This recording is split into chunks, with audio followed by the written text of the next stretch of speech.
So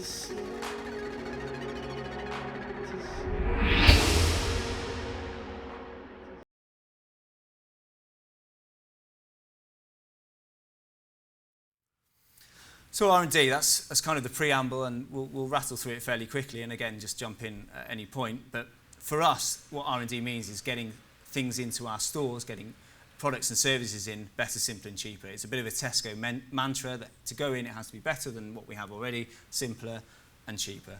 And what we're trying to do all the time is look long term and see if we can get those things into our supply chain faster, simpler, cheaper, and for a better result. So this is our process, basically, that we go through for R&D and working with our suppliers. Stage 5, 6 and 7 there on the right-hand side is our existing funnel, if you like. And that's what we use for at-market technology. So when a supplier comes in and sees us, we say, yeah, looks like a very interesting technology. Let's put it through a feasibility process, get everyone in the business round from design, from engineering, from space range and merchandise, retail planning, whoever needs to be, and they all put their 2 pence in. So yeah, does it still work for the business? It does. Let's do a store trial. We'll do it on 1 or 10 or however many stores is required. And if that still works and we do an assessment, then scaled rollout. What we're trying to do with R&D is pick things 2 years before that point and say, okay, is there a guy in a garden shed who's got an idea, who's got a widget? Is it Philips? Is it GE who have got a piece of technology that they haven't come to us before with?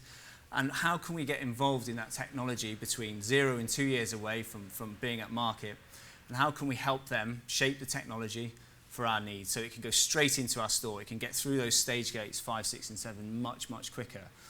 And it also can help maybe bring the cost down, as I say, make it more applicable for use in our stores. And if we've had a share in developing it, could we have a relationship long term in terms of rolling it out to other markets? So if we helped a guy in his garden shed develop an amazing light bulb, well, could we take a share in that development? Could we take some IP? Could we just support him with that? Could we just write a letter of support saying, it's a great idea, we're not going to buy it right now, we might buy it in 2 years' time, but that letter of support would enable him to go and raise third-party finance to go and develop the proposition. The stages there: 1, pre-sourcing.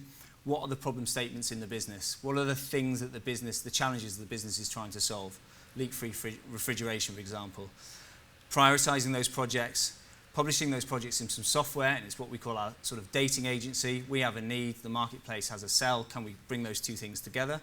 Creating the shortlists, reviewing them, testing them, technical evaluation, due diligence of the company, and then critically stage 4 is about how do we get into bed with that company, using all those parts I talked about before. So can we do it on a equity share basis? Is it just simply a letter of support? Is it just a handshake that says, yeah, we're interested, we'll keep on top of you guys and we'll look at you for the next 2 years?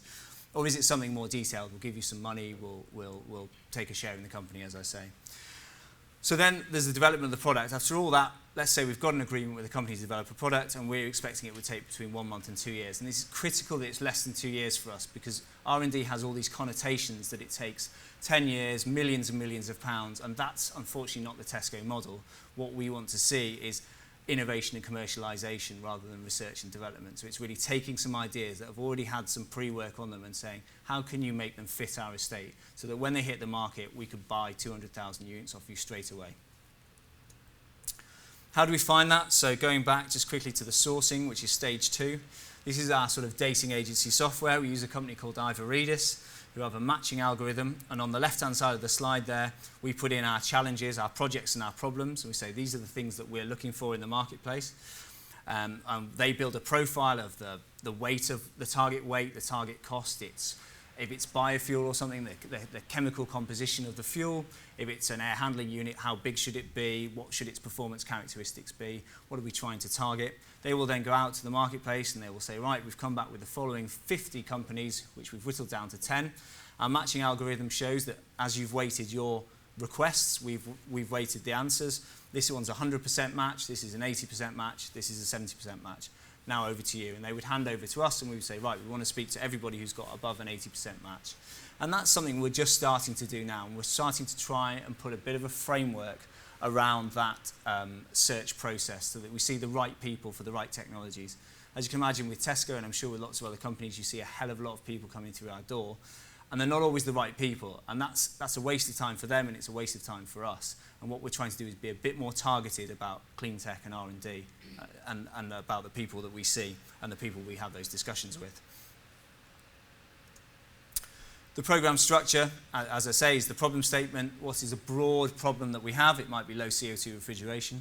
Within that, there's probably a couple of projects that will help solve that problem statement, dealing with the global warming potential of the gases that we talked about earlier, dealing with the energy efficiency of the equipment, maybe dealing with the embodied carbon of the equipment. Then within that, what are the actual technologies that feed out from that? And those are the ways we try and categorize the things that we're looking for. So future plans, and we're getting to the end of it really. I'm just trying to give you a very high level view of what we're trying to do in R&D. The future plan is that we roll this out in Tesco Property. So as I said, 1,800 people within Tesco Property as a business. Then I think the real value of this program is how do we roll it out across group? So how do we take the learnings from what we're doing in Turkey, what we're doing in Eastern Europe, what we're doing in China, what we're doing in Fresh and Easy in the States? How do we bring all that information, all that knowledge together? And I think everybody in Tesco would be probably the first to admit that's not something we do well enough at the moment. We're a big global company. We should be much, much better about sharing best practice, about sharing innovation. And there's no point us spending millions and millions of pounds developing products when someone in Turkey, for example, has already looked at it and already discounted it. So one of the things of using the iVeridis software is that it enables us to have a platform that everybody can work together collaboratively and everybody can share information. Rolling out further, maybe 14, 15, looking at rolling out into our supply chain and tier 1 supply chain. So that's our direct retail supply chain and the people who help us build our stores in our tier 1 supply chain. So how can the learnings that we have, how can we share them with our supply chain, helping them meet that target that I talked about earlier, the 30% CO2 reduction target. So we might have found a technology that, for instance, comes from the aircraft hangar industry, that they're able to heat aircraft hangars very, very efficiently. Well, we have buildings that are very, very similar to aircraft hangars. They're just distribution warehouses. And also, a lot of our suppliers have distribution warehouses. Could we share that piece of technology with them, helping them meet their carbon target and helping us meet our targets through that? Further on, Tesco investments and self-funding. Could we then make the program self-supporting, where every pound that we spend on developing R&D, we take a share in those companies. Those companies are happy for us to do this. It helps them to grow their products. We can then market that product exclusively for Tesco, exclusively to other suppliers, and help generate a revenue stream, thus bringing on more technologies and more R&D. It's an idea. It's not something that we're wedded to at the moment. We're just knocking around ideas. 15, 16, the future. It could be consumer products, as I talked about earlier, developing a light bulb for the consumer market. How can we use our engagement and influence in the supply chain to bring those products to market? Around the world, as I say, across lots and lots of different markets, Hungary, Korea, Thailand, Slovakia, Turkey and the USA. We've got lots and lots of stores in many, many different climates across the world, and our challenge is to both standardise the innovation that we're using and roll it out globally, but also innovate in each of those areas. Each climate is very, very different. The climate in Thailand clearly is very, very different from Hungary, which is very, very different from the UK, different again to California and the US. Lots of different challenges, lots of different shopping models, and how do we meet each one of those with research and development? And that's it. So I think if you've got any questions, let me have them. I think I've tried to give you that high-level view of what we're trying to do. And certainly through the programme, what we're saying to our supply chain is that we're open for innovation, we're open for ideas. There's obviously a pragmatic approach to it, and we're trying to create more of a structure around it. But what we see is to meet the challenges that we've set in our high-level carbon targets, we're going to have to get really, really involved in new technologies. So thank you very much.